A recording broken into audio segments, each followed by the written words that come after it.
오늘 이렇게 소개해 올릴 목사님은 저랑 굉장히 친한 목사님이십니다. 아마 우리 교회는 처음 방문하신 것 같죠? 얼굴 많이 보셨어요? 워낙 잘생겨가지고 그냥 늘 보는 것 같지만 오늘 처음 오셨어요. 처음 오셨고 사실은 이제 대학원 다니면서 한 스승 밑에 같이 있고 학회할 때도 회장님이셨고 제가 부회장 이렇게 있으면서 언제나 부, 언제나 정. 저보다 조금 나이는 많은데 정말 친하고 사랑하고 존경하는 이제 그런 사이입니다. 이분은 원래 법을 전공하신 이제 법대생인데 신학하시고 또 유학하셔서 교회법, 교회 질서 이렇게 공부하시다가 프랑크푸르트 시온 교회에서 담임 목사로 올해 청빙돼서 내년 2월 달에 취임해요, 사실은.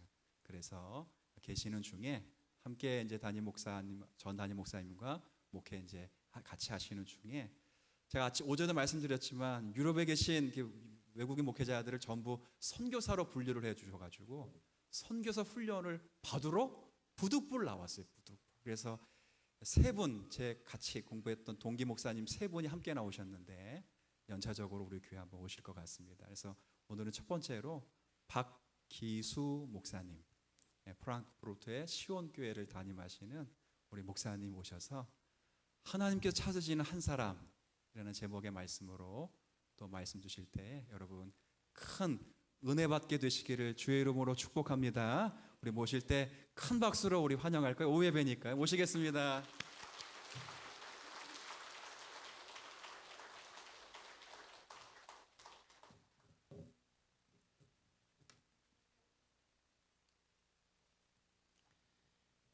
예, 방금 소개받은 박기수 목사입니다. 주님사랑 교회 이름이 참 은혜스럽고 생각할 때마다 이 교회 성도님들은 참 주님을 사랑하시겠구나 하는 생각을 하는 그런 교회입니다. 우리 안 목사님과는 말씀하신 대로 저희가 신학대학원을 함께 다녔습니다. 저희 신학대학원을 다니면서 원우들을 섬기는 원우회에서도 같이 일을 했고 학회에서도 같이 또 공부도 하고 하는 그런 가까운 동역자이고 그런 친구였습니다. 제가 2008년도에 독일에 유학을 하러 독일로 떠났었는데요.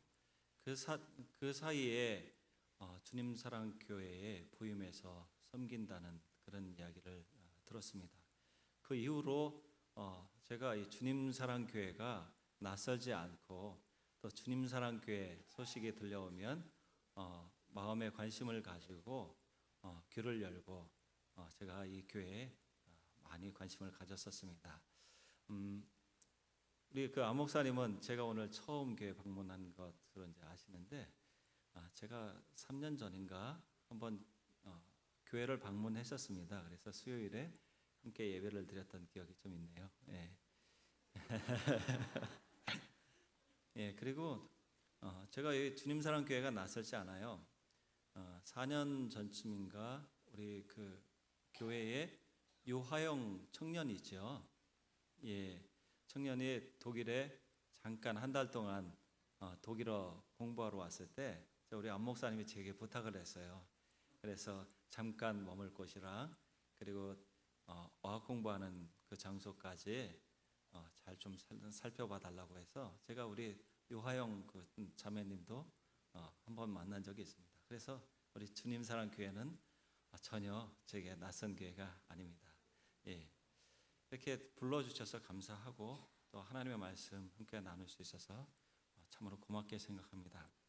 그래서 이 안 목사님이 제게 부탁하시기를 유럽에서 사역을 하면서 우리 장로교회가 신앙의 기준으로 삼고 있는 개혁신앙이라는 그런 신앙의 전통 가운데서 나눠주실 이야기가 있으면 좀 이야기를 해주시고 그리고 독일에서 사역을 하는데 독일 교회 이야기 좀 해주십사 이렇게 말씀하셔서 제가 오늘은 짧게 말씀을 나누고 두 가지 얘기를 더 이어서 하도록 하겠습니다. 오늘 저희가 본문 말씀으로 에스겔서 말씀을 함께 읽었습니다. 에스겔서는 여러분이 잘 아시다시피 남쪽 유다 나라의 그 백성들에 대해서 하나님이 심판하시는 내용이 기록이 되어 있습니다. 이스라엘은 하나님의 백성이었습니다. 이 세상을 창조하시고 이 세상을 주관하시는 그 하나님의 백성, 내 사랑이다 하는 그런 영광스러운 그런 별칭, 그런 칭호를 얻은 그런 백성이었습니다. 그래서 이스라엘 백성들은 하나님이 원하시기를 하나님만을 바라보고 하나님만을 사랑하는 그 백성으로 하나님이 살기를 바라셨습니다. 그런데 성경을 보게 되면 하나님의 백성, 하나님의 소유된 그 백성이 그 눈을 우상으로 돌리고 마음으로 하나님의 은혜를 잊었다는 것을 이야기를 하고 있습니다. 그래서 이 하나님은 이 에스겔서 말씀 그리고 예레미야서 말씀 통해서 이 남유다에 대해서 하나님이 심판하실 것을 선언을 하고 계십니다. 이 자리에 보니까 이 자리에 계신 많은 성도님들께서 자녀들을 낳으시고 이제 거의 다 기르시고 출가시키는 그런 분들이 많이 계신 것 같아요. 자녀를 기르시다 보면 옳은 길로 가지 않을 때 어떻게 하십니까? 훈계를 하시죠. 자녀 입장에서 생각하면 잔소리라 이렇게 여기는 자녀들이 많을 텐데 부모들은 항상 자녀의 앞길을 생각하고 훈계를 하게 됩니다.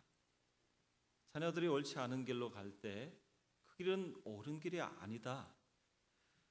그것은 바른 길이 아니고 그곳에서 빨리 돌이켜라 하는 그런 내용으로 훈계를 하고 또 훈계를 합니다. 그런데도 돌이키지 않으면 어떻게 하죠? 회초리를 들어서라도 그 길에서 돌이킬 수 있도록 자녀들을 훈계를 합니다. 그러고도 말을 안 들으면 더 말을 안 들으면 호적에서 파버린다 하는 그런 얘기도 서슴지 않고 자녀들을 사랑하기 때문에 그런 이야기를 하게 됩니다. 그럴 때 부모님들 마음이 어떠세요? 자녀들한테 그렇게까지 말하는 부모의 마음은 아마도 마음이 찢어지고 또 찢어질 것입니다. 이런 심정이 오늘 본문 저희가 읽은 에스겔서 22장 다 읽지는 않았지만 22장에 그런 하나님의 마음이 기록이 되어 있습니다. 22장은 하나님의 도성, 하나님이 그 백성을 만나주시고 임재하시는 그 도성인 예루살렘에 대해서 그 죄악성을 고발을 하고 있습니다. 이 자리에 법정에 한번 서보신 적 있으세요? 성도님들 중에서? 법정에 가는 일은 좋은 일은 아닐 텐데 잘못을 한 사람들이 판결받기 위해서 법정에 서게 됩니다. 그런데 이 죄를 지은 사람의 죄를 낱낱이 까서 이 사람의 죄는 무엇이고 이 사람은 이렇기 때문에 이런 벌을 받아서 마땅합니다라고 고발하는 사람이 누구죠? 검사가 그 죄를 낱낱이 고발을 합니다. 또 오늘 22장 말씀을 읽게 되면 하나님은 에스겔 선지자를 통해서 하나님이 사랑하시는 그 도성 예루살렘, 하나님이 사랑하는 그 백성인 유다 사람들이 얼마나 하나님 앞에 죄악된가를 책망을 하고 있습니다. 특별히 이 백성들의 지도자로 세움을 받은 그런 사람들의 죄악을 낱낱이 고발하게 하십니다. 선지자가 있습니다. 선지자는 뭐 하는 사람이죠? 하나님의 말씀을 맡아서 백성들에게 전달하는 사람입니다. 하나님의 말씀이 하나님의 뜻이 이러니까 너희는 이 길로 가고 이 길에서 돌이켜라 말하는 사람이 선지자입니다. 근데 이 하나님의 말씀을 바로 전해야 할 선지자가 그 일을 잘 감당하지 못하는 것입니다. 또 이 제사장이 있습니다. 제사장은 뭐 하는 사람이죠? 하나님께 제사 드리고 또 이 제사장이 하던 중요한 역할은 이 레위인들이 이스라엘 곳곳에 여러 동네에 살면서 하나님의 율법을 가르치는 사람들이었어요. 그래서 이 하나님의 말씀대로 그 율법대로 이 하나님의 백성이 살도록 그 사람들이 말하고 가르치고 그 앞에서 모범이 되는 그런 삶을 살아야 됐던 사람이 제사장들이었습니다. 그런데 그 모범대로 살지 못하고 죄의 길로 가는 이 제사장들의 죄를 에스겔을 통해서 낱낱이 고발을 하고 있습니다. 또한 백성들의 방백들이 있었습니다. 정치 지도자들이었습니다. 백성들을 공의로 또 사랑으로 하나님의 백성답게 치우치지 않게 판결하고 이끌어야 될 그 지도자들이 죄를 범했다는 것을 분명히 말씀하고 있습니다. 자기의 유익을 위해서, 자기의 배를 채우기 위해서 선지자가 하나님의 말씀을 바로 증거하지 않고 제사장이 하나님의 말씀을 따라 살지 아니하고 그 백성을 하나님의 말씀대로 이끌어야 될 이 지도자들이 자기의 배를 채우기 위해서 말씀을 가렸고 악을 행하는 것입니다. 다른 사람의 것을 빼앗는 것입니다. 더 나아가서 서로가 좋은 게 좋은 것이니까 서로를 가려주고 죄를 감춰주는 일을 그들이 했다는 것을 이 22장 말씀을 증거하고 있습니다. 그런데 이 지도자들만 그런 나쁜 일을 행한 것이 아니었습니다. 그 말씀을 보게 되면 이런 지도자들의 모습을 보고 그 아래 살고 있는 백성들이 그 지도자들의 모습을 그대로 따라서 악을 행했다는 것을 말씀을 하고 있습니다.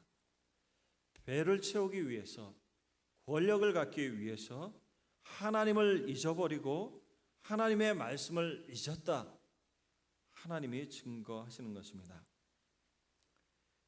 어떻게 생각하세요? 이런 일은 이 에스겔 시대에, 구약 시대에만 있을까요? 아니면 오늘 우리가 살고 있는 오늘 우리 시대에도 있을까요? 주변을 한번 잘 살펴보시길 바랍니다. 하나님의 말씀을 맡아서 전하는 하나님의 종들, 그리고 하나님의 교회 가운데 그 말씀을 따라서 교회를 세우고 본이 되어야 될 여러 직분자들, 그리고 하나님께서 권세를 주셔서 이 세상에서 다른 사람들을 편견 없이 공평하게 이끌어야 될 여러 정치인들. 오늘 우리의 시대에도 주변을 살펴보면 이 본분을 잊어버린 주님의 종들, 또 여러 직분자들, 또 공적으로 책임 맡은 사람들이 많이 있다는 것을 우리는 살펴보게 됩니다. 어쩌면 이 자리에 모여 있는 저와 여러분들의 모습 가운데서도 이런 모습이 분명히 있으리라 이렇게 생각합니다. 이런 사회의 지도자들이 타락하고 또 그들의 모습을 따라서 살아가고 있는 여러 백성들이 함께 타락한 이 사회에 대해서 하나님은 오늘 저희가 읽은 본문 말씀처럼 한 사람을 찾고 있다, 찾았다 이렇게 말씀하십니다.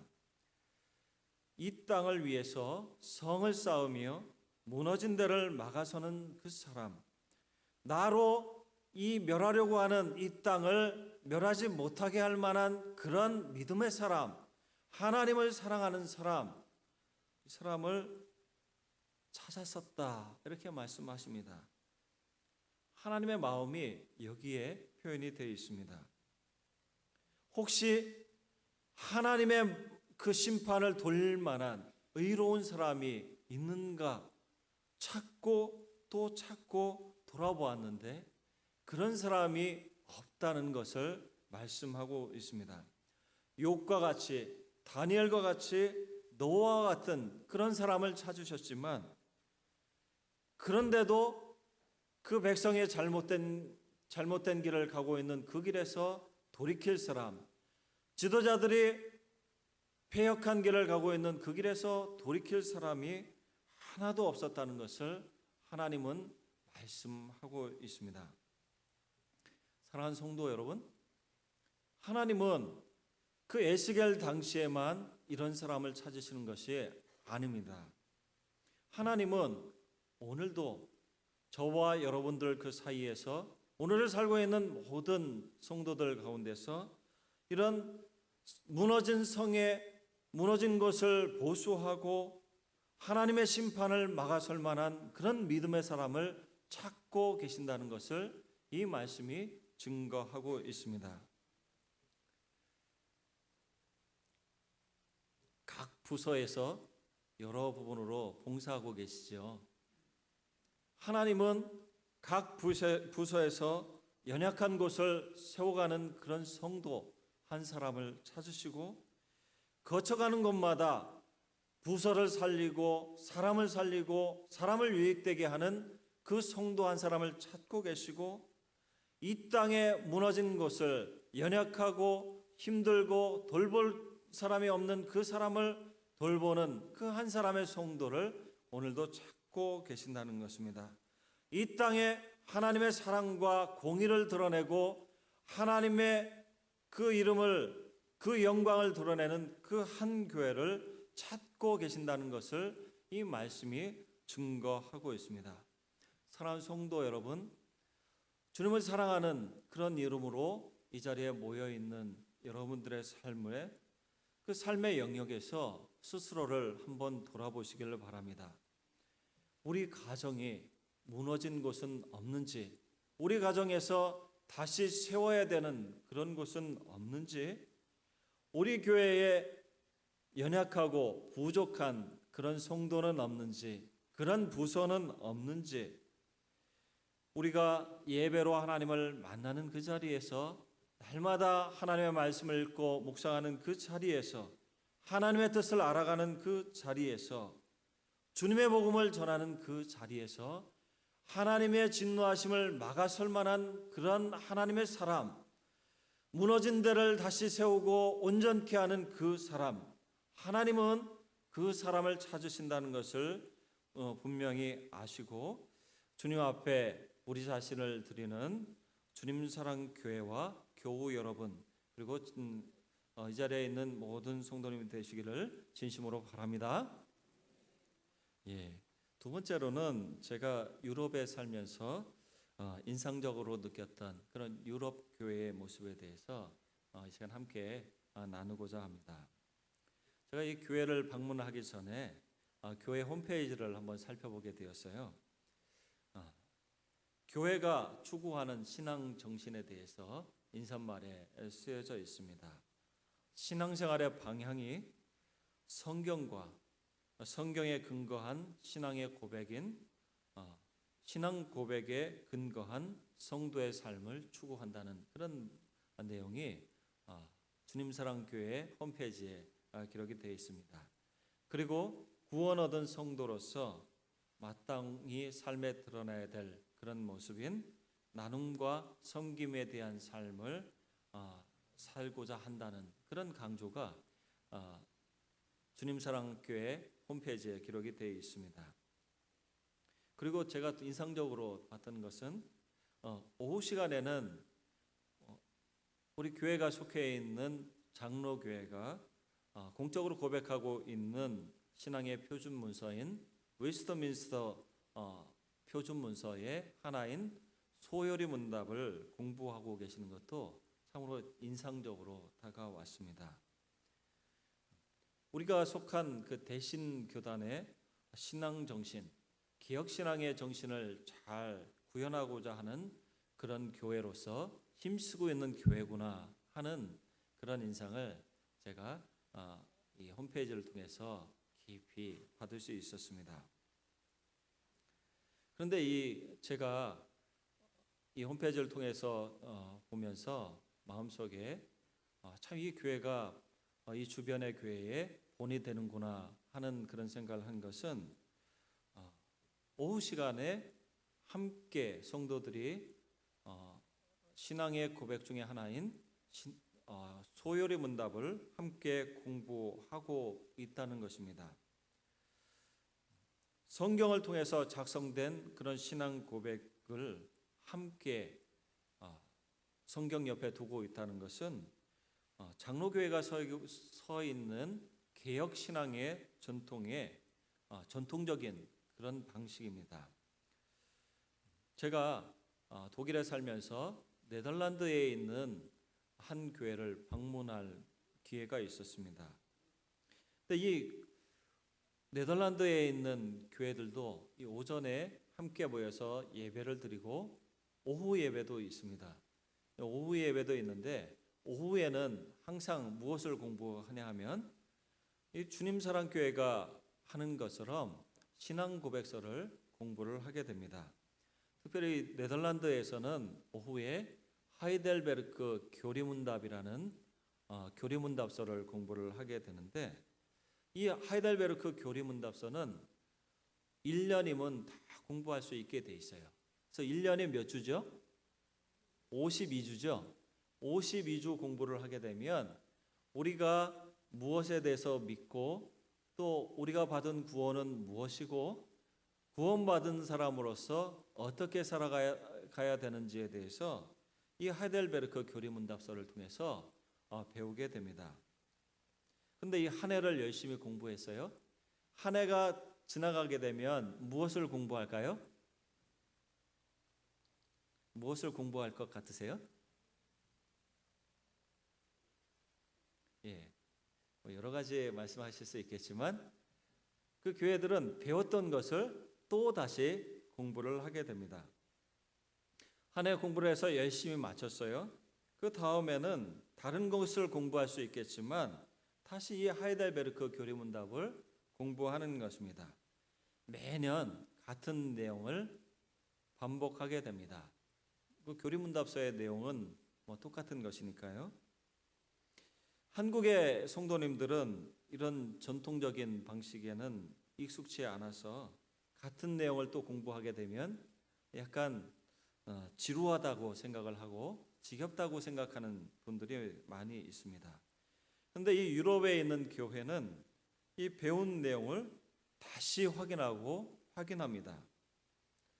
이런 신앙 고백이 가지고 있는 내용들, 어떤 성경의 내용에서 근거해서 우리가 무엇을 믿고 왜 이렇게 고백하고 있는가를 매년마다 이것을 공부하고 확인하는 것입니다. 이 하이델베르크 교리문답이 129문까지 있어요. 어려서부터 이것을 배운 성도님들은 매년 배우게 되니까 70세, 80세 되신 어른들은 어떻게 해요? 이 교리문답의 내용들을 거의 암송해서 외우고 가지고 있는 것입니다. 그리고 이 내용이 우리가 가지고 있는 하나님의 말씀인 이 성경에 무엇에서 근거해서 이렇게 고백을 하고 있는지 이 성도들이 잘 알고 있는 것입니다. 그리고 제가 또 인상적으로 봤던 것은 예배 시간에 시편 찬송가를 부른다는 것이에요. 우리 성도님들도 잘 아시는 것처럼 시편은 구약의 성도들이 함께 부르던 그런 찬송이었습니다. 그래서 이 공적인 예배 가운데 시편을 곡조를 붙여서 찬송을 부르게 됩니다. 왜냐하면 이 모든 시편은 하나님을 찬송하는 내용을 가지고 있고 또 하나님께서 영감을 주셔서 이 기록된 말씀이기 때문에 이 교회가 공적으로 시편 찬송가를 부르게 됩니다. 그런데 이 교리문답을 어려서부터 배운 성도와 같이 어려서부터 이 시편 찬송가를 부르면서 자란 성도는 노년이 되어서 이 시편 150편을 이 곡조로 다 외우고 있는 것입니다. 그래서 제가 들은 얘기인데 네덜란드에서 유학하는 그 목사님이 알고 있는 한 성도는 연세가 90세가 가까이 됐는데 어려서부터 이 시편 찬송가를 하도 많이 불러서 예배 중에 젊은이 성도들은 찬송가를 펴서 찬송가를 보고 이 찬송을 부르게 되는데, 이 어른은 머릿속에 다 찬송가가 있기 때문에 보지 않고 몇 편 이렇게 부릅시다 하면 그거를 다 외워서 부르시더라 하는 그런 얘기를 듣게 되었습니다. 스크린에 띄워주는 것도 아닌데 이 성도들이 반복해서 교리문답의 신앙 고백을 배우게 되고 또 시편 찬송가를 부르게 될 때 우리가 믿는 바의 믿음의 내용들과 또 시편에 하나님을 찬송하는 그 찬송의 내용들을 자연스럽게 암송하고 알게 되는 것입니다. 그리고 제가 또 인상 깊게 받아들이게 됐던 또 한 가지 모습은 온 세대가 함께 예배를 드리는 것입니다. 아까 우리 안 목사님이 저 뒤에 함께 부모님과 예배에 참여한 우리 어린이 성도 이야기를 했는데, 우리나라 교회는 어때요? 주일날 그 부모님과 함께 자녀들이 교회당에 오게 되면 교회당에 딱 들어서자마자 갈라서게 되죠. 부모님들은 이 본당에서 드리는 예배에 참여하고 어린이들은 그 교육관으로 가서 각자 속한 그 부서에 예배를 드리게 됩니다. 그런데 이 유럽에 있는 개혁교회의 성도들은 어른들과 어린이들이 함께 교회에 와서 함께 이 모이는 본당에 함께 예배를 드리게 됩니다. 함께 그 부모 곁에서 예배를 드리면서 부모가 어떻게 예배를 드리는가, 하나님 앞에 찬송 드리는 자세는 어떤가, 하나님 앞에 드리는 기도의 모습은 어떤가, 그리고 이 자리에 있는 모든 어른들이 하나님을 어떤 마음으로 경외하고 예배를 드리는가를 어려서부터 그 옆자리에서 보고 배우게 됩니다. 직분을 감당하는 그런 태도, 그리고 주변 성도들을 대하는 그 태도를 어렸을 때부터 보고 자연스럽게 하나님을 사랑하는 사람은 이렇게 살아가는 것이구나라는 것을 배우게 됩니다. 그래서 이 예배에 참여한 그 어린이들은 어른들이 주도하고 또 어른들이 아이들을 설득하면서 참여하는 이 예배를 통해서 자연스럽게 어른과 아이들의 그 세대가 분리되지 않고 함께 한 모습으로 예배를 드리게 되는 그런 그 신앙의 전통 가운데 그 교회가 서 있는 것을 제가 보게 되었습니다. 한국에서도 요즘은 세대 통합 예배가 많이 곳곳에서 드려지고 있다고 얘기를 들었습니다. 세대 통합 예배가 드려지는 그 이유 중에 하나는 오늘날 이 한국 교회에 주일학교에 학생들이 없는 관계로 할 수 없어서 어른들과 아이들이 함께 드리는 예배를 드리는 교회들도 있고, 이런 개혁 교회에 우리 교회가 속해 있는 그런 신앙의 전통 가운데 본받을 만한 그런 신앙의 모습을 배우고자 이렇게 함께 예배를 드리는 그런 교회들도 있습니다. 그래서 그런 모습이 제게는 아주 인상적으로 또 다가왔었고, 마지막으로 제가 유럽의 교회들로부터 또 얻은 좋은 인상은 신앙교육이 가정에서부터 철저하게 시행된다는 것입니다. 우리는 한국 교회에 있는 성도님들의 또 많은 분들이 가정에서 아이들을 기르고 또 아이들을 양육하지만 신앙교육은 교회가 하는 것이다, 이렇게 생각하는 분들이 간혹 많이 계신 것 같습니다. 그런데 이 성경을 잘 살펴보게 되면 신앙교육은 1차적으로 부모의 책임하에 있다는 것을 분명히 말씀하고 있습니다. 신명기 6장 5절 말씀을 보게 되면 이렇게 말씀이 기록이 되어 있습니다. 너는 마음을 다하고 성품을 다하고 힘을 다하여 내 하나님 여호와를 사랑해라, 이렇게 말씀하고 있습니다.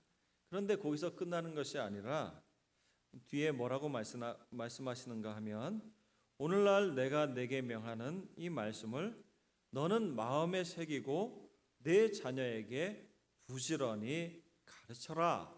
이렇게 말씀하고 있습니다. 집에 앉았을 때든지 길에 갈 때든지 누워 있을 때든지 일어날 때든지 어느 경우든 부지런히 부모는 그 자녀들에게 이 말씀을 가르치고 또 그 말씀 안에서 자녀들이 자라도록 인도해야 되는 책임이 있다는 것을 이 말씀이 증거하고 있습니다. 그래서 이 유럽의 교회는 1차적으로 가정에서부터 이 신앙교육을 시작을 합니다. 그래서 주일에 함께 예배를 드리고 집에 돌아가게 되면 식탁머리에서 함께 주일날 들은 설교 말씀을 가지고 확인하고 또 말씀이 주는 그런 교훈들을 서로 돌아보고 적용하는 그런 일들이 부모서부터 어린 자녀들께까지 있어지게 됩니다. 그리고 그 다음에 교회가 그 아이들을 길러내는데 다른 연령에 맞는 그런 프로그램들을 통해서 도움을 주고 또 신앙 정신에 위에서 세워진 그런 학교가 아이들을 가르치는 그 가운데서 교회가 가르치고 가정이 가르치는 그 내용들을 확인하게 됩니다. 이런 배경 속에서 유럽의 개혁교회의 성도들이 자라나고 있는데 저는 이제 그 유럽 생활을 하면서 이것이 참 이 하나님의 말씀 안에서 각 세대의 성도들이 분리되지 않고 한 신앙의 통일성을 가지고 하나님을 섬기는 그런 방편이 되고 있구나라는 것들을 확인하게 됩니다. 많은 성도들이 신앙교육을 교회에만 맡기고 교회의 목사님이 교회의 전도사님들이 내 자식을 잘 키워주기를 바라는 그런 성도들이 많이 있습니다. 그런데 물론 이 교회가 말씀을 잘 가르치고 기도하면서 우리에게 주신 하나님의 선물인 자녀들을 잘 길러내야 되죠.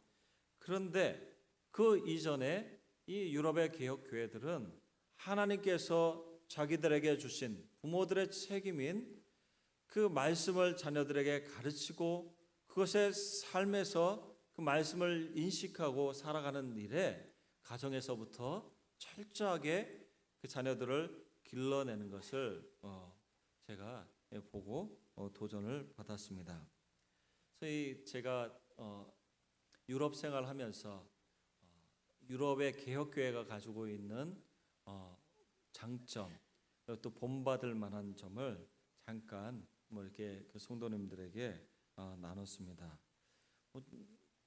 장로교회에 속한 그런 성도로서 또 개혁 신앙을 추구하고 따라가는 성도로서 이 배울 만한 그런 내용인데 참 교회 우리가 살아온 걸음이 있어서 이런 것들을 바로 우리가 배우고 또 적용하기는 쉽지 않겠습니다. 그러나 우리 교회가 속한 그런 신앙의 전통이 무엇인지 어떻게 하면 우리의 자녀들을 하나님을 믿는 신앙에서 이탈하지 않고 장성한 그런 신앙으로 키워낼 수 있는가?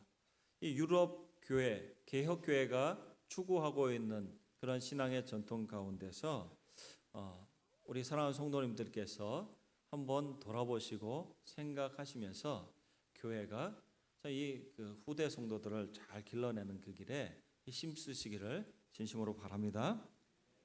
예, 마지막으로 제가 이 감당하는 사역에 대해서 잠깐 나누고 마치고자 합니다. 저는 이 프랑크푸르트에 있는 한인교회를 섬기고 있습니다. 이제는 많은 사람들이 한국 사람들이 외국으로 흩어져서 살고 있고 또 공부를 하는 사람도 있고 또 회사의 주재원으로 나오는 사람도 있고 또 그곳에 교민으로 살아가는 사람들이 있습니다. 많은 사람들이 모이다 보니까 그곳에서 한인들을 대상으로 흩어진 성도들, 디아스포라 성도들을 섬기는 그런 사역자들의 그 사역도 선교의 한 개념으로 오늘날 받아들여지게 됐습니다. 그래서 저희 교단에서도 한인 교회를 섬기고 있는 사역자들을 선교사 훈련을 시키고 그리고 곳곳에 오지에서 선교하고 있는 그 선교사님들과 동역할 수 있도록 그렇게 훈련을 하고 있습니다. 그래서 제가 이번에 한국에 방문하게 되었습니다. 여러분들 저희 나라에 처음 오게 된 개신교 선교사가 누구인지 아십니까?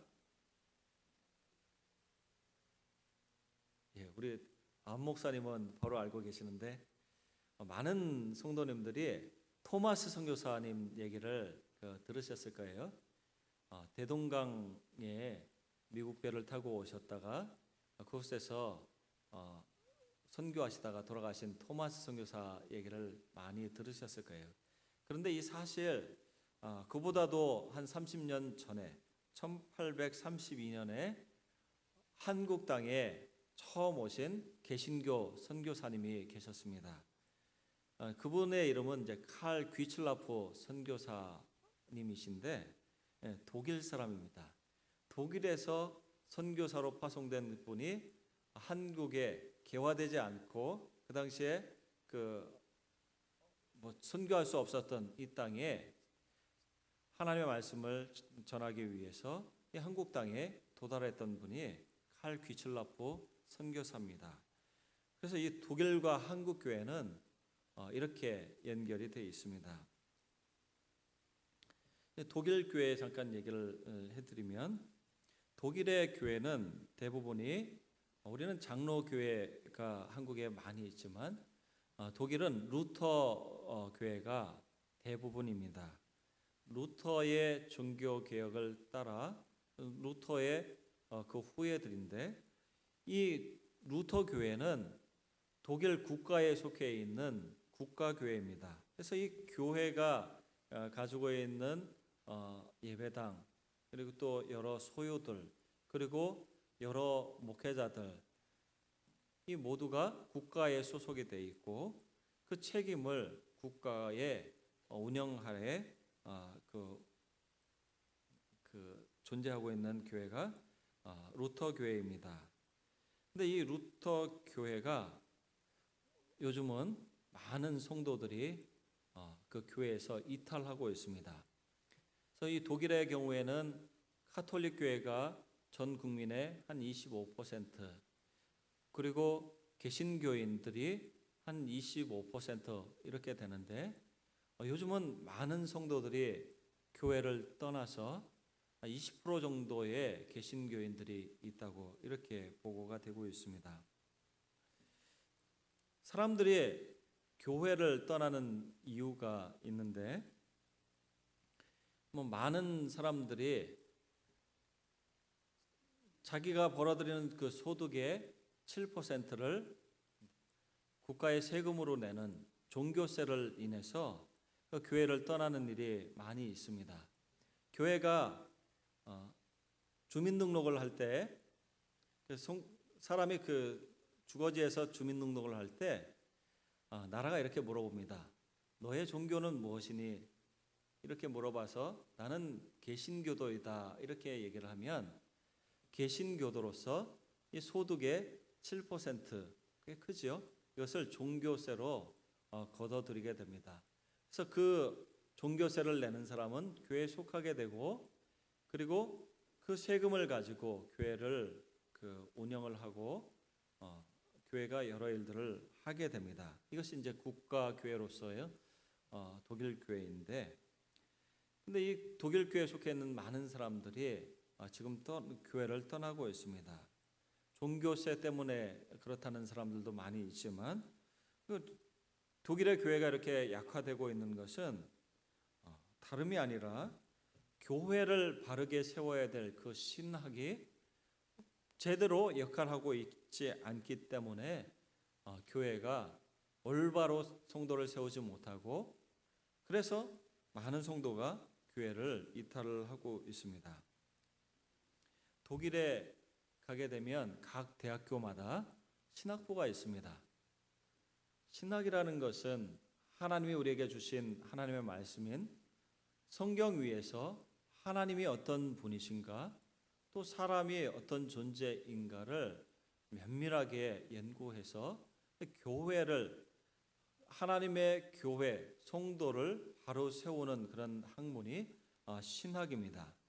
그런데 각각 대학에 신학부가 있는데, 이 독일에서 신학부는 하나님의 말씀으로 이 성경을 대하는 것이 아니라 사람 중심으로 사람의 생각과 이성을 가지고 이 하나님의 말씀인 성경을 다루게 됩니다. 그래서 이 사람이 가지고 있는 이성을 가지고 이 성경을 이해하고 재단을 하게 됩니다. 그래서 어때요? 사람의 이성으로 생각해서 이것이 이해되지 않으면 이것이 하나님의 말씀이 아닌 것이 됩니다. 어떻게 이 홍해가 갈라질 수 있는가? 이것은 하나님의 말씀이 아니다. 어떻게 죽은 사람이 다시 살아날 수 있는가?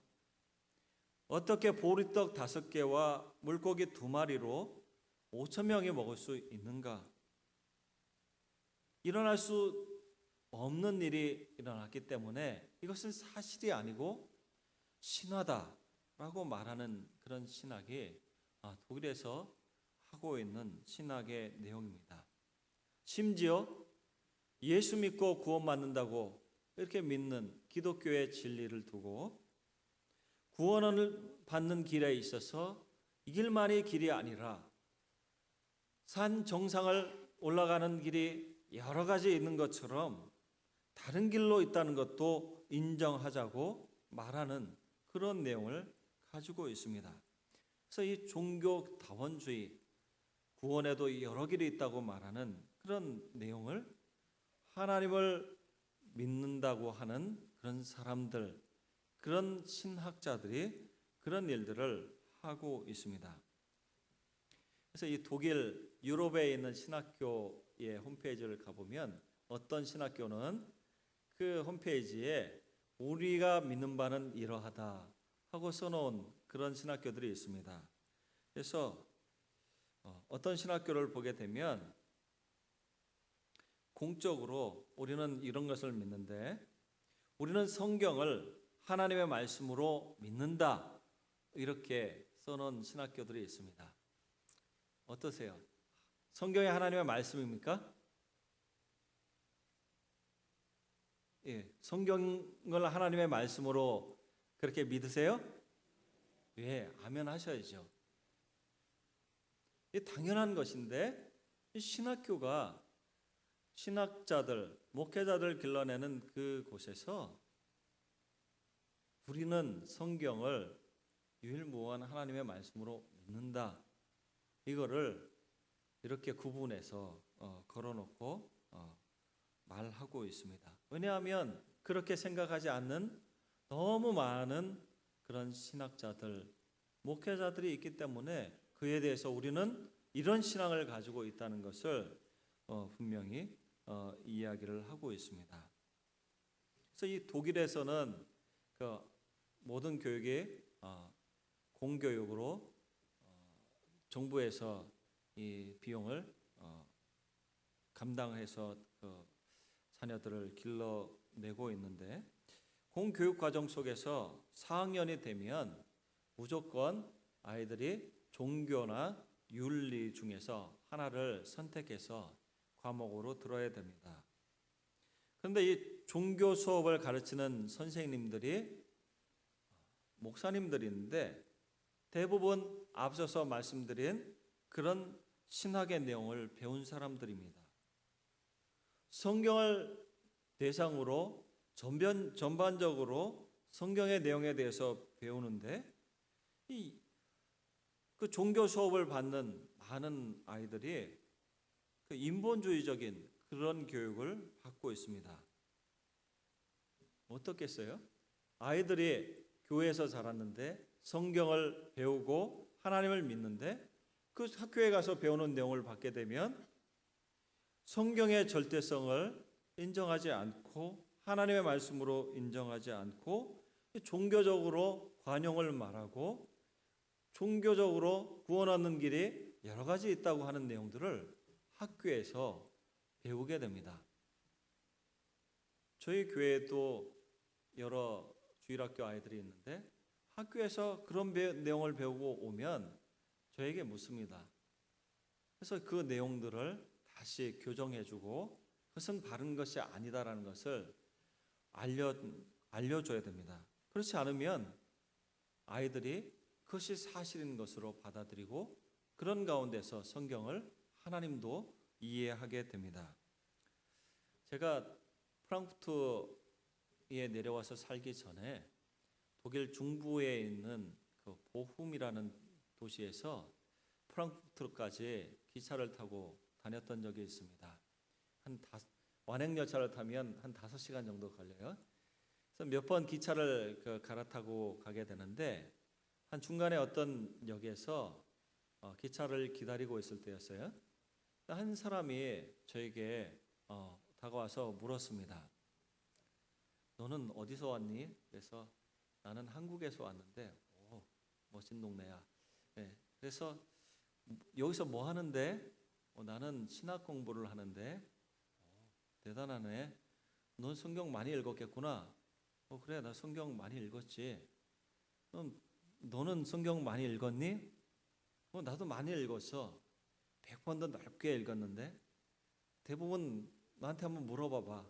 성경에 있는 내용들 거의 대답해 줄 수 있어. 그러더라고요. 야, 그러면 너는 예수님을 잘 믿는 그런 신앙인이겠구나. 어느 교회 다니니? 이렇게 물었어요. 그러니까 나는 예수님을 안 믿어. 하나님도 안 믿어. 교회도 다니지 않아. 이렇게 얘기하는 것을 제가 들은 적이 있습니다. 성경에 대해서 이 독일의 많은 사람들이 기독교 문화권에서 자랐고 학교에서도 배워서 잘 아는 사람들이 많이 있습니다. 그런데 이런 성경을 하나님의 영감으로 하나님께서 우리에게 주신 유일무이한 하나님의 말씀으로 받지 않고 그렇게 교육하지 않는 가운데 성장하기 때문에 하나님에 대해서 바른 신앙을 가진 성도들이 많지 않고 성경은 알아도 이런 믿음을 갖지 못한 사람들이 너무나도 오늘날 독일 교회에 많이 있습니다.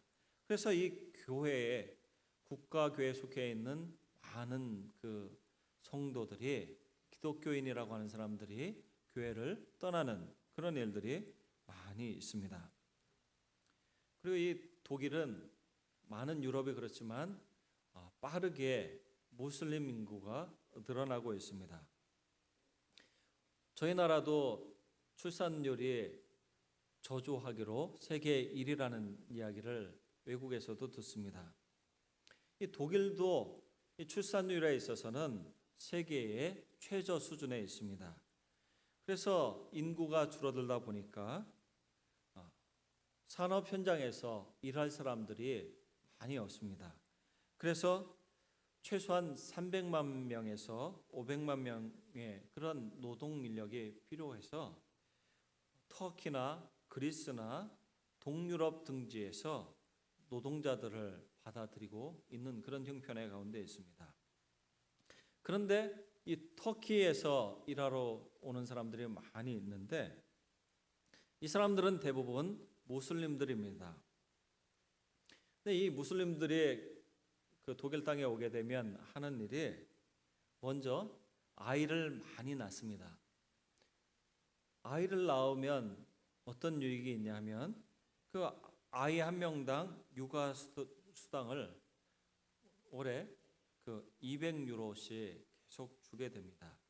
그래서 이 아이를 많이 낳으면 낳을수록 그 아이들을 기르는 그런 육아 수당으로 생활을 하게 됩니다. 그래서 그 사람들이 독일 땅에 오게 되면 곳곳에 자기들의 거주지를 정하고 그곳에 많은 모스크를 세우고 자기들이 거주하는 그곳을 이슬람 문화권으로 바꿔버리게 됩니다. 유럽에 있는 독일에 있는 대부분의 한인 교회들은 독일 교회를 빌려서 오후에 예배를 드립니다. 저희 교회 예배당 근처에도 바로 옆에도 상점들이 있을 만한 그런 센터, 여러 상점들이 있는 그런 상권이 조성이 돼 있었는데 그곳에 많은 터키 사람들 그리고 아랍 사람들이 오게 되었어요. 멀지 않으니까 그곳에 교회당 바로 옆인데 모스크가 생기게 됐습니다. 그래서 이 곳곳에 독일에 얼마나 이 무슬림들이 많은지 모릅니다. 그리고 시리아에서 온 난민들을 인도주의 차원에서 받아들이게 돼서 곳곳에 여러 무슬림 인구들이 늘어나는 그런 가운데 있습니다.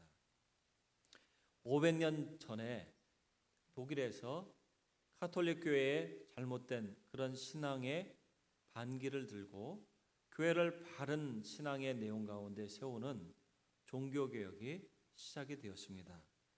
그런데 이 종교개혁이 시작이 됐던 독일 교회가 현재는 개신교 인구가 줄어들고 주일에 예배드리는 그 자리에 가보면 20명도 안 되는 그 성도들이 모여서 예배를 드리고 있는 그런 교회들이 참으로 오늘날 많이 있습니다.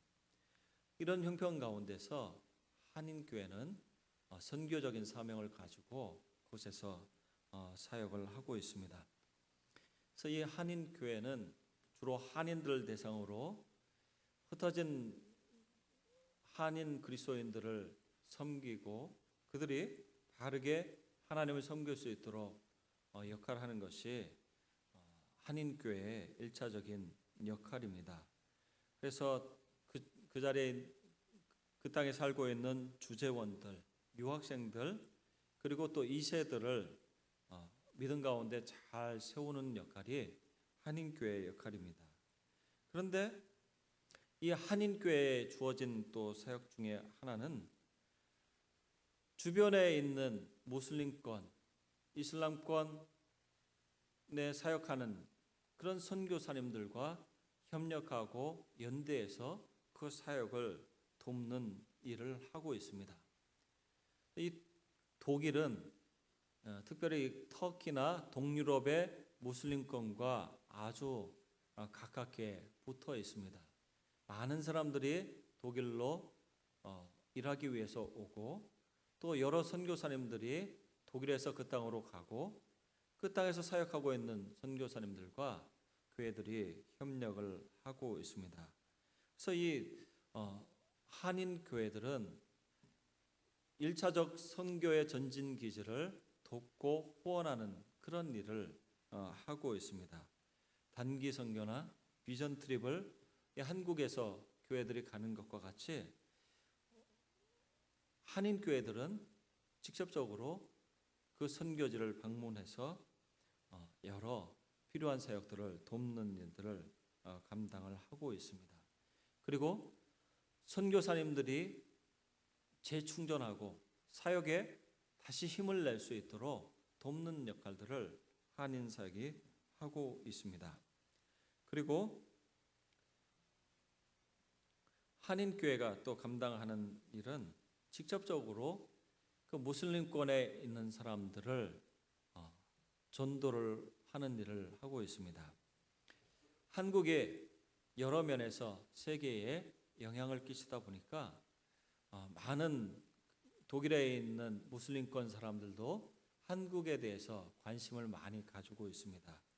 그래서 이 K-팝이나 아니면 또 한국 문화, 드라마에 대해서 관심을 가지고 한글을 배우려고 하는 사람들이 많이 있습니다.